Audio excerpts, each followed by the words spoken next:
Իմաստուն մտքեր կյանքի մասին։ Հոգու խորքում բոլոր մարդիկ լավն են, ուղղակի խորությունն է տարբեր։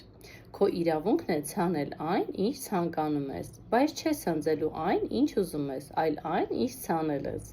Հիշիր, այն ինչ էլ դու անում ես մարդկանց թիկունքում, դու դա անում ես Աստծո առաջ։ Մենք կարծում ենք, որ Աստված մեզ նայում է վերևից։ Ոչ, Աստված մեզ նայում է ներսից։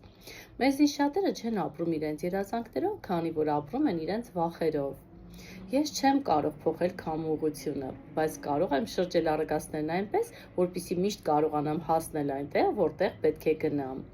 Ես չեմ կարողը բացառիր քո մտքերից, եթե մեկը կարողացել է, դու նույնպես կարող ես, ոչ ոք չի կարողացել, ուրեմն դու կլինես առաջինը։ Եթե տուփի մեջ ադամանտ տեղադրենք, այն կդառնա զարդատուփ։ Եթե տուփի մեջ կրծոտած խնձոր տեղադրենք, այն կդառնա աղբարկը։ Մենք այն ենք, ինչ ներդնում ենք մեր գլխի մեջ։ Սովորենք կառավարել մեր մտքերը, մեր գործողությունները, մեր կյանքը։